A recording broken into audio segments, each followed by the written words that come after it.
Il y a quelques semaines, un certain Geoffroy Lejeune a eu une petite sortie qui est quasiment passée inaperçue. Et pourtant, ce qu'il dit est à la fois essentiel et glaçant. L'islamophobie, c'est un concept de frères musulmans à l'origine. C'est importé par les frères musulmans pour faire naître le sentiment de victimisation au sein des populations immigrées en Europe, en Occident plus généralement. L'islamophobie serait une invention des frères musulmans. Cette information balancée comme ça, entre deux autres, c'est ni plus ni moins qu'une bombe. Et je suis très étonné que ça n'ait pas fait plus de bruit que ça. Alors nous voilà de nouveau devant un sujet bien casse-gueule que l'on pourrait formuler ainsi. L'islamophobie est le cheval de Troie de l'islamisme. Et la France, tout comme une grande partie du monde occidental, est comme paralysée par cette peur de l'accusation d'islamophobie. Voici ce qu'en dit par exemple le dessinateur de BD, Enki Bilal. Il y a eu un problème de ce qu'on peut appeler une forme de bien-pensance et d'inconscience. Je ne sais pas pourquoi on met ça sous le tapis, pourquoi on a laissé un mot comme islamophobie apparaître, et qui est un mot complètement absurde. On m'a dit qu'il avait été inventé par l'ayatollah Khomeini lui-même. Est-ce que c'est vrai? J'en sais rien. Mais donc il y avait une espèce de comment dire, la critique était impossible. Et donc ça, je pense que ça a tétanisé les hommes politiques pendant des décennies. Alors l'islamophobie, c'est quoi? À première vue, on aurait tendance à penser que c'est le fait de détester l'islam. Et si c'était bien le cas, ça ne poserait aucun problème. Même Jean-Luc Mélenchon le disait en 2015. Et effectivement, dans un pays laïque, ne pas aimer une religion, qu'on le veuille ou non, c'est un droit. Or, pour beaucoup de musulmans, la laïcité elle-même est perçue comme une discrimination envers leur religion. Quel rapport ont-ils avec la laïcité? Elle est à la fois mal comprise, mal acceptée, mal vécue, j'ai envie de dire. Il y a un chiffre qui est frappant. 78% des musulmans interrogés jugent la laïcité discriminatoire pour les musulmans, en particulier chez les jeunes. Alors, comprenons-nous bien, si l'islamophobie c'est le fait de détester une religion, dans ce cas-là, c'est un droit, qu'on soit d'accord avec le principe ou non. Si l'islamophobie consiste à détester les musulmans en revanche, donc des personnes, là effectivement, on peut comprendre que ce soit problématique. Maintenant, si on observe les faits, ce qui est dénoncé comme de l'islamophobie, ça ne concerne quasiment jamais des atteintes des personnes, mais bien à des idées religieuses. Et ce qui est intéressant, c'est de voir comment les intéressés eux-mêmes définissent la chose. L'islamophobie, pour nous, c'est tout ce qui entrave la construction et le développement de la communauté, son expression visible et politique, que ce soit en France et dans le monde. Là, on comprend bien qu'il y a une dérive. L'islamophobie serait ce qui entrave le développement de l'islam. C'est un peu chercher la bagarre, ça, quand même. Il y a quelque chose qui cloche. On est clairement sur une notion piège. Et si maintenant je vous disais que Geoffroy Lejeune disait vrai? Et si l'islamophobie était bel et bien une invention des frères musulmans? Et si la victimisation était le fruit d'une stratégie réfléchie depuis bien longtemps? C'est en tout cas l'une des conclusions de l'enquête exceptionnelle menée par Florence Bergeaud-Blackler dans son livre « Le frérisme et ses réseaux ». Alors avant de commencer, n'hésitez pas à vous abonner si ce n'est pas déjà fait, à mettre un pouce et pourquoi pas à laisser un petit commentaire pour le référencement. Alors comment est-ce que l'islamophobie sert un projet à la fois politique et religieux? C'est ce qu'on va voir maintenant. Je me demande si vous faites vraiment encore une différence entre islam modéré et islam radical. Mais elle est très mince maintenant, elle a tendance à disparaître, je dirais peut-être même que maintenant elle a totalement disparu. Pas allô quand tu décroches au téléphone, mais dis plutôt assalamu alaikum. Les musulmans de France disent « Attention, ne faites pas d'amalgame ». Ben, l'amalgame, c'est ça. Mais l'amalgame, c'est eux-mêmes qui l'ont fait. L'islam, c'est une religion de paix. Point barre. Tant qu'ils sont racistes, il n'y aura pas de justice. Il faut respecter les religions, il faut respecter surtout les musulmans. La lutte contre l'islamophobie, ça sert bien sûr à empêcher toute critique de l'islam et de l'islamisme, mais ça sert aussi à rééduquer une société qui serait structurellement islamophobe. Avant de rentrer dans le vif du sujet, je vais vous donner un peu de contexte pour que vous compreniez bien comment les idées des frères musulmans ont pu se diffuser à ce point en Occident. Dans les années 70, l'élite des frères musulmans s'est exilée et disséminée sur les campus européens, américains et australiens. Là-bas, ils vont apporter une critique du matérialisme occidental. On est à une période où l'anticapitalisme est en vogue, et donc cette critique du monde occidental apportée par l'islam est la bienvenue. parce que tout ce qui permet de repenser l'Occident est accueilli à bras ouverts, et les idées des frères musulmans ne rencontreront quasiment aucun obstacle. Le projet des frères consiste en une islamisation de la connaissance, une discipline qui est même enseignée dans les universités de certains pays musulmans. L'idée pour eux, c'est de se réapproprier les sciences au nom de l'islam. L'islamisation de la connaissance veut déconstruire et retraduire la philosophie des Lumières qui a permis la supériorité intellectuelle et technologique de l'Occident en terre d'islam. Ainsi, la modernité islamique échappera à la dérive matérialiste, au nihilisme, à l'immoralité et à l'absence de sens par lesquels s'explique le déclin que connaît l'Occident. Le but est donc non seulement de désoccidentaliser les sciences, mais aussi de les islamiser. Mais les frères comprennent rapidement que le combat contre les sciences dures sera très difficile. Voilà pourquoi ils préfèrent s'attaquer aux sciences humaines qui, contrairement aux sciences dures, sont relatives. Et si l'islam condamne les sciences occidentales, c'est pour 3 raisons. Déjà parce qu'elle exclut la dimension spirituelle. La science telle qu'elle est conçue par l'Occident se fonde exclusivement sur l'essence et la raison humaine et rejette l'idée de se baser sur l'hypothèse d'une réalité au-delà de l'existence terrestre. Ensuite parce que le système éducatif occidental représente un danger énorme pour les musulmans. Beaucoup de musulmans ont grandi dans les pays occidentaux et ont été élevés avec l'idée que les sciences et les connaissances laïques sont supérieures à celles qui ont des sources religieuses. Et enfin parce que la science occidentale est amorale et qu'elle n'a pas de finalité, alors que dans l'islam, la connaissance a une finalité et c'est de plaire à Dieu. L'idée de l'islamisation de la connaissance, c'est de tout passer à travers le filtre de l'islam. Alors évidemment, cette obligation de tout conformer à l'islam, ce n'est pas la meilleure des manières de pratiquer la science. Et en réalité, cette islamisation des connaissances nuit énormément à la recherche dans les pays musulmans. Là-bas, les chercheurs ne se sentent pas en sécurité. Parce que faire une erreur peut donner l'impression de critiquer l'islam, voire d'être carrément un hérétique. De plus, le manque de liberté d'expression ne permet pas aux chercheurs d'être créatifs. Si un chercheur musulman veut travailler sérieusement, il est obligé d'aller en Occident. Bref, on l'a compris, les frères musulmans s'attaquent aux sciences sociales parce qu'ils sont incapables de s'attaquer aux sciences dures et l'Occident leur ouvre grand ses portes. Et ces sciences sociales vont être un outil de choix pour mener leur combat. Ce qu'il faut bien comprendre, c'est que le mouvement frériste ne cherche pas à se propager militairement. Et ce n'est pas par pacifisme, mais uniquement parce qu'il n'est pas dans un rapport de force qui lui est favorable. Et en réalité, les frères peuvent même désapprouver les attaques djihadistes meurtrières. Non pas qu'ils condamnent la violence en elle-même, mais simplement parce qu'ils estiment que ces actions sont contre-productives, puisqu'elles nuisent à leur objectif, qui est, pour rappel, l'instauration d'une société islamique. Mais pour mesurer toute l'hypocrisie de la chose, il faut savoir que les frères considèrent que le djihad violent peut être justifié en cas de légitime défense. Et l'arnaque, elle est là. Pour rendre le monde charia compatible, le système d'action crée les conditions pour se trouver en légitime défense, provoque la violence pour pouvoir y répondre. Et ça, c'est très important à comprendre. Le meilleur moyen pour les frères de légitimer la violence par la légitime défense, c'est de jouer à fond la carte de la victimisation. Et pour ça, ils ont mis en place des outils très efficaces, à commencer par la relativisation du principe d'universalité de la Déclaration universelle des droits de l'homme. D'ailleurs, dans les années 2000, l'Organisation de la coopération islamique, ou OCI, sous l'influence des frères musulmans, ont créé une sorte de copie des droits de l'homme, la Déclaration des droits de l'homme en islam. Et ce n'est pas la première fois que les frères musulmans, à travers l'OCI, pratiquent cette division entre les musulmans et le reste des hommes. L'OCI, c'est une organisation intergouvernementale fondée en 1969 et qui réunit 57 pays membres. Elle se veut être la voix du monde musulman. Et vous allez le voir, cette organisation peut avoir beaucoup d'influence quand elle le veut.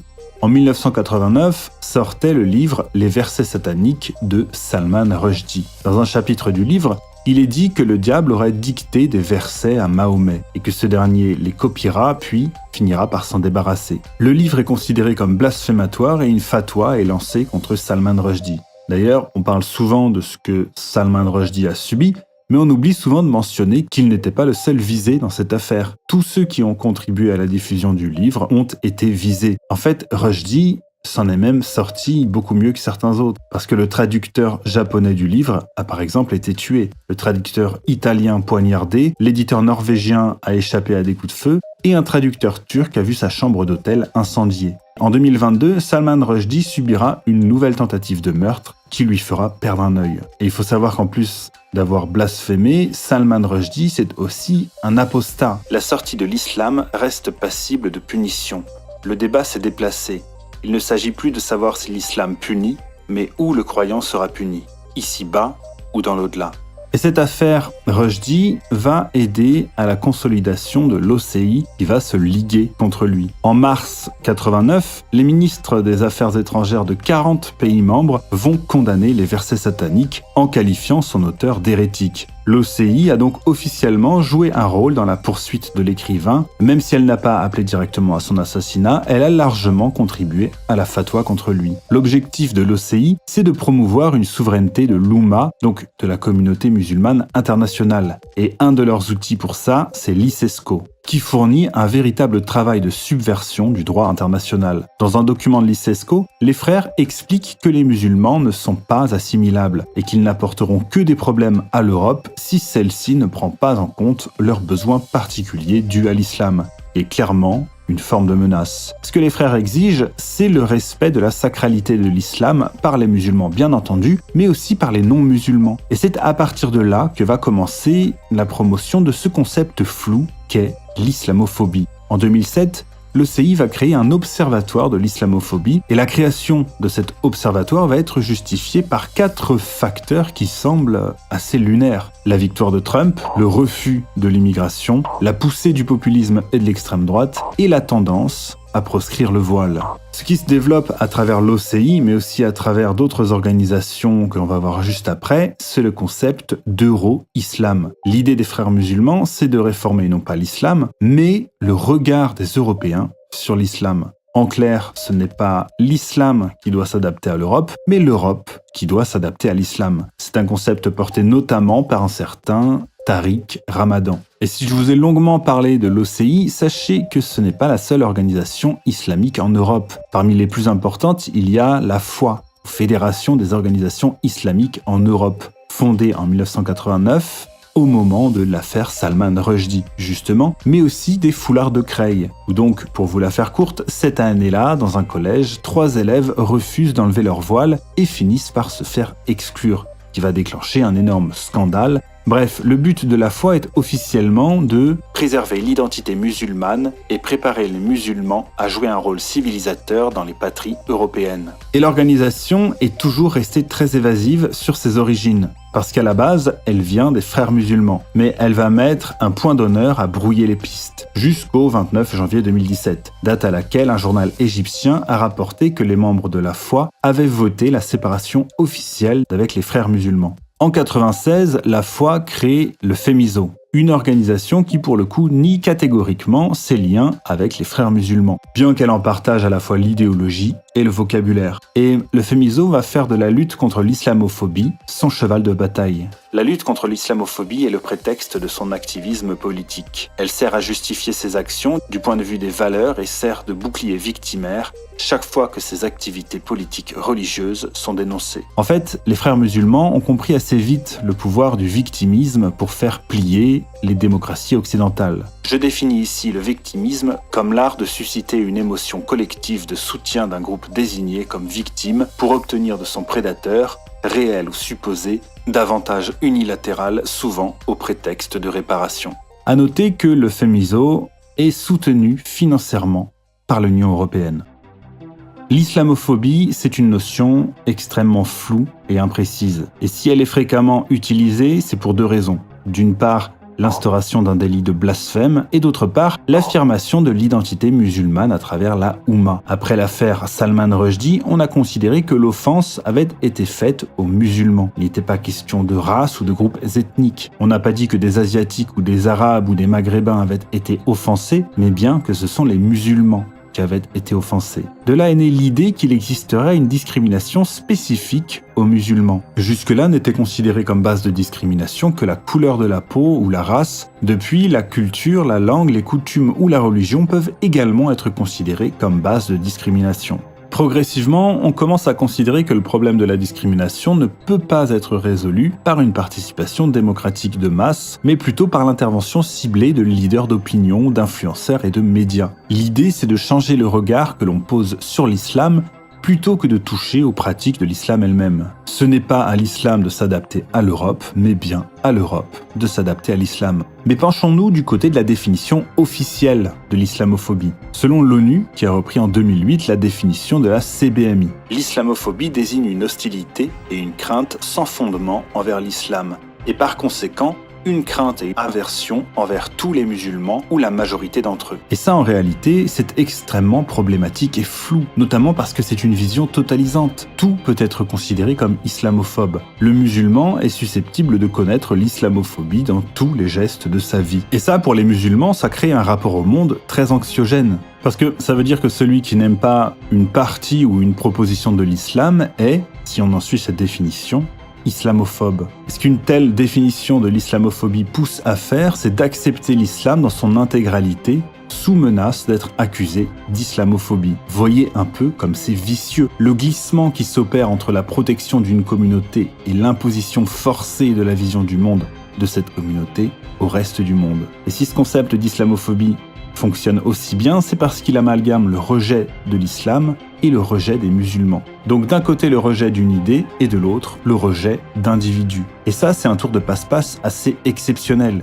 Le sentiment anti-islam se confond avec le sentiment anti-musulman, parce que les musulmans se sentent offensés quand on critique l'islam. Et grâce à cette logique fallacieuse, l'islam devient incritiquable. Et rappelez-vous, quand le musulman est offensé, il est dans une situation de légitime défense. À partir de là, on peut donc justifier la violence. C'est donc à l'Occident de s'adapter pour éviter que les musulmans offensés ne deviennent violents. Alors si ce sont bien les frères musulmans qui ont imposé le concept d'islamophobie, ce ne sont pas eux qui ont été les plus efficaces pour le propager. Au début des années 2000, l'Open Society du milliardaire George Soros va jouer un rôle très important dans la diffusion du terme d'islamophobie. Il va financer de nombreuses études sur le problème musulman. Et ces études étaient destinées aux politiques européennes pour créer une société plus inclusive. Or, le rapport de Toufial Chandouri a tout d'un manuel des frères musulmans. À la base, Chandouri s'intéresse à la question de la lutte contre la radicalisation. Et l'idée qu'il va promouvoir via l'Open Society,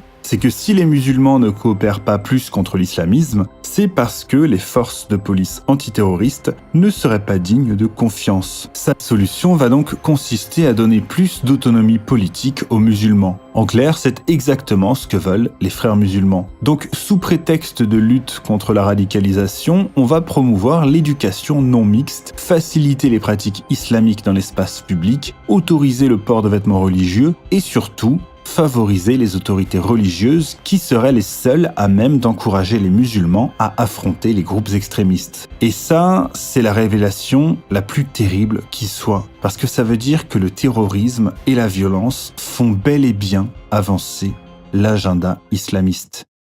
Donc, l'islamophobie est un instrument de promotion de l'islam fondamentaliste, c'est un fait. Or, ce concept empêche de réellement se pencher sur les discriminations qui seraient subies spécifiquement par les personnes musulmanes. Or, méthodologiquement, cela implique d'isoler la caractéristique musulmane de toutes les autres de l'individu étudié. Pour éviter d'avoir à enquêter sérieusement sur cette question complexe, les promoteurs du concept emploient un subterfuge. Ils définissent l'islamophobie ou la haine anti-musulmane comme une discrimination envers les musulmans ou ceux supposés tels. Ainsi, désapprouver une pratique devient immédiatement un acte islamophobe. Typiquement, refuser le voile dans certains endroits ou refuser de construire une mosquée revient à rejeter l'islam dans son intégralité. Aujourd'hui, l'accusation d'islamophobie, c'est quasiment devenu un réflexe pour certains, une parole non réfléchie, automatique. Et dans son enquête, Florence Bergeau-Blaclair mentionne aussi un point assez peu souvent évoqué. C'est le fait que la recherche sur l'islamophobie, donc ce concept extrêmement vague, prend énormément de ressources aux études sur l'islam en tant que fait social, religieux et politique. Donc, en plus de créer la terreur, le concept de l'islamophobie empêche d'étudier sérieusement la question de l'islam. Et plus le temps passe, moins les chercheurs osent travailler sur l'islam, à cause justement de cette crainte d'être traité d'islamophobe. C'est dans le monde académique que ceux qui refusent d'utiliser ce terme imprécis d'islamophobie sont les plus violemment attaqués, accusés d'être racistes, islamophobes, à tout le moins de faire le jeu de l'extrême droite. En 2005, le journal danois Jyllands-Posten a demandé aux membres du syndicat des illustrateurs de presse de dessiner Mahomet comme ils le voyaient. Les 12 dessinateurs ont envoyé leurs dessins. Résultat, le Danemark a subi un boycott mondial. Il y a eu des morts dans des manifestations de foule et de nombreuses menaces ont été proférées. La crainte d'offenser les croyants crée une forme de censure individuelle qui se trouve être beaucoup plus durable et beaucoup plus efficace que la censure officielle. Et il est donc tout à fait logique que les frères musulmans usent et abusent de ce concept tant il est efficace pour faire taire ses opposants ou même la simple critique. Et si ce genre de compromis est fait de plus en plus souvent, c'est en bonne partie parce que le vote musulman est extrêmement important. À Bruxelles, par exemple, on ne peut pas gagner une élection sans le vote musulman. Mais le Conseil de l'Europe a lui aussi joué un rôle important dans la propagation du concept d'islamophobie, et notamment à travers des recommandations. Ne pas offenser les religieux et leurs fidèles, et lutter contre les discours de haine sur les réseaux sociaux. Le Conseil de l'Europe encourage notamment les pays à s'adresser aux communautés religieuses en leur disant notamment que les musulmans sont chez eux en Europe puisqu'ils y sont présents depuis des siècles. Bon, c'est une affirmation que l'on retrouve dans une recommandation du Conseil de 2010. Et ce qu'il y a d'incroyable, c'est qu'à chaque attaque faite au nom de l'islam, on multiplie ce genre de déclarations. En fait, plus l'islam est meurtrier et plus on appelle à être tolérant envers lui. Pour ce qui est du discours de haine sur les réseaux sociaux, en 2013 est lancé le No Hate Speech Movement.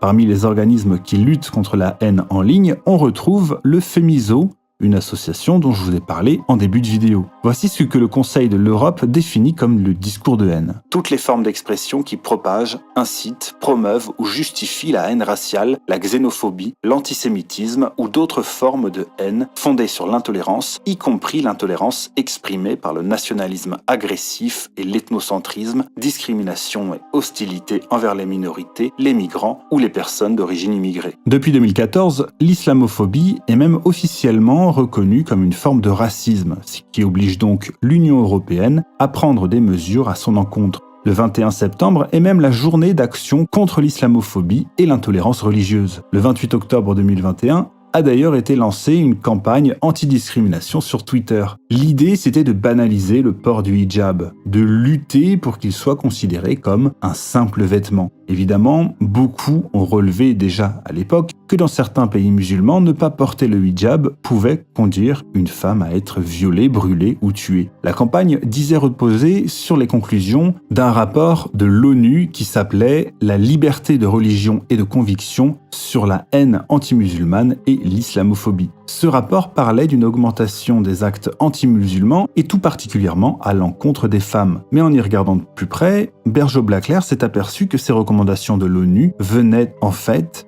du Conseil de l'Europe lui-même, c'est-à-dire des rapports produits par des organisations de lutte contre l'islamophobie elles-mêmes. Il s'agissait en fait de diffuser la propagande frériste sous les couleurs de l'Europe. Alors vous vous dites peut-être, bon mais c'était quand même dans le but d'empêcher des actes anti-musulmans et contre des femmes en plus. Et quand on entend actes anti-musulmans, on pense immédiatement à des actes de violence. On imagine forcément des femmes voilées qui se sont attaquées, agressées, etc. Mais ce n'est pas le cas. L'agression islamophobe dont il était question ici, c'était les restrictions au couvre-chef musulman au nom de la laïcité. En clair, la laïcité elle-même devient une agression islamophobe. Le respect des lois d'un pays devient islamophobe. Est-ce que vous saisissez l'arnaque? Ce rapport, produit par des organisations puissantes ou prestigieuses comme l'ONU ou le Conseil de l'Europe, donne à la notion d'islamophobie une résonance toujours plus large et contribue à l'idée qu'elle correspond à une réalité incontestable. Ce qui caractérise le mieux la stratégie des frères musulmans, c'est qu'ils ne prennent jamais de décision. Cependant, ils savent saisir les opportunités qui s'offrent à eux. Et c'est ainsi que dans les années 90, alors que le Parti socialiste perd son électorat ouvrier qui se réfugie vers la droite populiste, la gauche va combler ce vide avec les minorités sexuelles et les immigrés et descendants d'immigrés. C'est une stratégie qui a d'ailleurs été officialisée par le rapport du think tank Terra Nova en 2011. Et les frères musulmans vont s'engouffrer dans la brèche. Ils vont donc accueillir à bras ouverts l'opportunisme de la gauche et jouer à fond, encore une fois, la carte de l'islamophobie. Ce qu'une partie de la gauche et les frères musulmans partagent, c'est la haine de l'Occident. Et ils vont capitaliser à fond là-dessus. Dans son ouvrage « Pourquoi j'ai cessé d'être islamiste ?», Farid Abdelkarim dit ceci. Le discours que j'ai porté pendant mes 15 années chez les frères musulmans était un discours de haine à l'égard de l'Occident, considéré comme responsable de tous nos maux et en raison de son athéisme, son matérialisme et sa permissivité, notamment à l'égard des femmes. Coupable d'avoir démantelé le califat et colonisé les terres de l'islam, un discours par conséquent revanchard à l'égard de la France, condamnant un néocolonialisme en banlieue, convoquant racisme, discrimination et stigmatisation à l'appui de la victimisation des musulmans. Un discours, enfin, déniant toute responsabilité aux musulmans eux-mêmes, mais faisant la part belle aux thèses complotistes et conspirationnistes et accablant les juifs. Les frères musulmans ont instrumentalisé la gauche et leurs outils pour faire ça a été l'altermondialisme et puis plus tard le mouvement décolonial. Tariq Ramadan a d'ailleurs été l'une des personnalités les plus actives et les plus influentes dans l'infiltration du mouvement altermondialiste de la fin des années 90. Le mouvement rassemblait des syndicats de paysans, des écolos féministes, et tous étaient rassemblés derrière la grande cause des droits humains et de l'universalisme de la solidarité. Tariq Ramadan va reprendre tous les éléments de langage de l'altermondialisme. Mais plus tard, il s'en prendra aux intellectuels juifs et ça marquera sa rupture avec le mouvement. Mais pas avec le décolonialisme. En 1997, un collectif créera la commission Islam et laïcité. Intellectuels et universitaires vont s'opposer à une gestion directe de l'islam par l'État et ils vont dénoncer une forme de laïcité extrémiste qui serait une stratégie du Front National. Et ces universitaires vont donc prôner une sorte de laïcité ouverte. C'est le cas notamment d'une certaine Houria Boutelja, qui finira par fonder le Parti des indigènes de la République, dont le message politique peut être résumé en 3 points. La France a été un État colonial et reste un État colonial, l'accusation d'antisémitisme est un complot anti-indigène, et la lutte contre l'islamisme est un complot. Si ça vous intéresse, j'ai fait une vidéo sur un de ces livres. Plus que n'importe quel autre, ils vont jouer à fond, mais vraiment à fond, la carte de la victimisation. Nos grands-parents étaient des esclaves, colonisés, animalisés, etc. Le mouvement décolonial ne parle d'ailleurs absolument jamais de la traite arabo-musulmane, ni des conquêtes de l'islam. Allez savoir pourquoi. Houria Boutelja, c'est un prolongement des idées de Tariq Ramadan, mais en beaucoup plus offensif et agressif. Et si elle n'est pas liée directement aux frères musulmans, elle en partage en tout cas beaucoup d'idées. À partir des années 2010, le mouvement indigéniste devient le mouvement décolonial. Ce changement vient des Post-Colonial Studies américaines, des études qui sont d'ailleurs financées par l'Open Society de George Soros, mais aussi par la Commission européenne via des subventions aux associations, bref, de la rébellion subventionnée. Et d'une manière générale, l'idéologie décoloniale des États-Unis s'impose de plus en plus en France et en Europe. C'est l'Occident lui-même qui fait rentrer le loup dans la bergerie. L'idéologie des frères musulmans est présente partout. C'est un ennemi insaisissable, rusé et dangereux qui parvient à mettre à genoux tout l'Occident en jouant sur ce qui est à la fois une de ses plus belles qualités et sa plus grande faiblesse, la tolérance. Le concept d'islamophobie vient des frères musulmans et ça c'est une information qui me semble absolument essentielle. Aujourd'hui, l'islamophobie est l'arme la plus puissante de l'islam radical pour s'imposer non seulement en Europe mais aussi dans tout l'Occident. Ce livre, Le frérisme et ses réseaux de Florence Bergeau-Blaclair, c'est vraiment un livre indispensable. J'ai fait 2 vidéos assez longues à son sujet et pourtant je suis loin d'avoir tout dit.